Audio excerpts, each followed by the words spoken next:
बिस्मिल्लाहिर्रहमानिर्रहीम। अस्सलामु अलैकुम वरहमतुल्लाहि वबरकातुहू।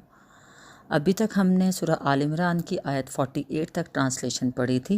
आज 49 से इंशाअल्लाह ताला शुरू करते हैं।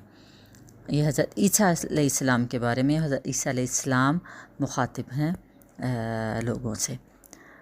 सो शुरू करते हैं 49 आयत। बिस्मिल्लाहिर्रहमानिर्रहीम। मैं तुम्हारे रब की तरफ से तुम्हारे पास निशानी लेकर आया हूँ। मैं तुम्हारे सामने मिट्टी से परिंदे की सूरत का एक मुजस्मा बनाता हूँ और उसमें फूंक मारता हूँ। वो अल्लाह के हुक्म से परिंदा बन जाता है। मैं अल्लाह के हुक्म से मादरजात अंधे और कोढ़ी को अच्छा करता हूँ और उसके हुक्म से ही मुर्दे को ज़िंदा करता हूँ। मैं तुम्हें बताता हूँ तुम क्या खाते हो और क्या अपने घरों में ज़ख़ीरा करके रखते हो। इसमें तुम्हारे लिए काफ़ी निशानी है अगर तुम ईमान लाने वाले हो।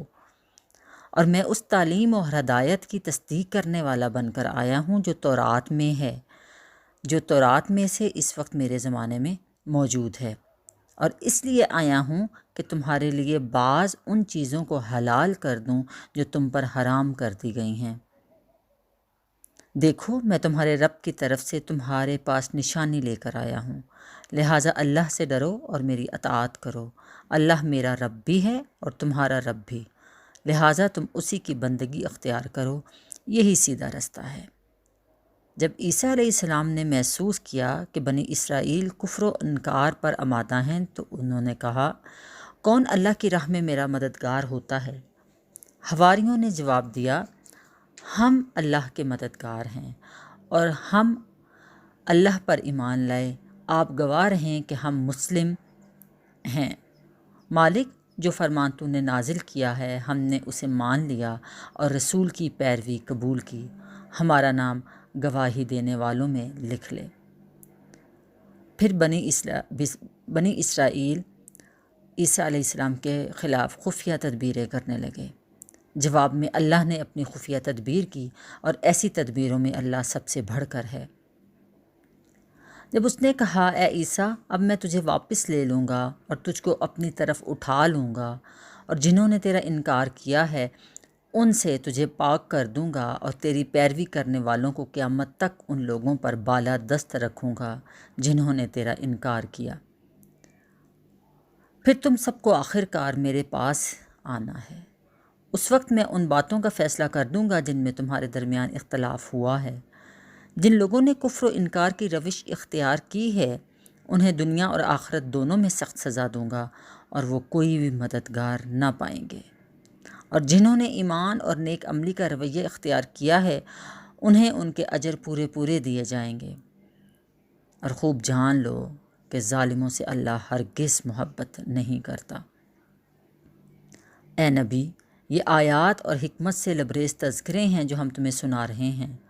अल्लाह के नज़दीक ईसा की मिसाल आदम की सी है कि अल्लाह ने उसे मिट्टी से पैदा किया और हुक्म दिया कि हो जा, और वो हो गया।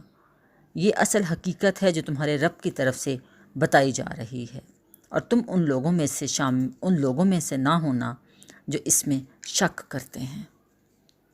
ये इल्म आ जाने के बाद अब जो कोई इस मामला में तुमसे झगड़ा करे तो ए नबी उनसे कहो, आओ हम और तुम खुद भी आ जाएं और अपने अपने बाल बच्चों को भी ले आएं और अल्लाह से दुआ करें कि जो झूठा हो उस पर अल्लाह की लानत हो। ये बिल्कुल सही वाक़यात हैं और हकीकत ये है कि अल्लाह के सिवा कोई खुदावंद नहीं। वो अल्लाह ही की हस्ती है जिसकी ताकत सबसे बाला और जिसकी हिकमत निज़ाम आलम में कार फरमा है। बस अगर ये लोग मुँह मोड़ें तो अल्लाह तो मुफ्तों के हाल से वाकिफ़ ही है। ए नबी कहो, ए अहले किताब, आओ एक ऐसी बात की तरफ जो हमारे और तुम्हारे दरमियान यकसां है, ये कि हम अल्लाह के सिवा किसी की बंदगी ना करें, उसके साथ किसी को शरीक ना ठहराएं और हम में से कोई अल्लाह के सिवा किसी को अपना रब ना बना ले। इस दावत को कबूल करने से अगर वो मुँह मोड़ें तो साफ कह दो कि गवाह रहो हम तो मुस्लिम हैं। ए अहले किताब, तुम इब्राहीम के दीन के बारे में हमसे क्यों झगड़ा करते हो? तौरात और इंजील तो इब्राहीम के बाद ही नाजिल हुई हैं, फिर क्या तुम इतनी बात भी नहीं समझते?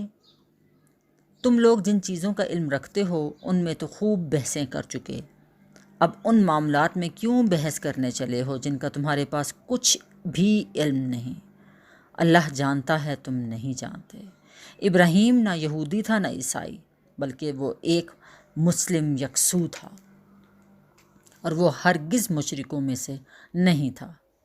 ابراہیم سے نسبت رکھنے کا سب سے زیادہ حق اگر کسی کو پہنچتا ہے تو ان لوگوں کو پہنچتا ہے جنہوں نے اس کی پیروی کی، اور اب یہ نبی اور اس کے ماننے والے اس نسبت کے زیادہ حقدار ہیں۔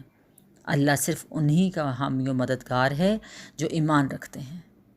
اہل کتاب میں سے ایک گروہ چاہتا ہے کہ کسی طرح تمہیں راہ راست سے ہٹا دے، حالانکہ در حقیقت وہ اپنے سوا کسی کو گمراہی میں نہیں ڈال رہے، مگر انہیں اس کا شعور نہیں ہے۔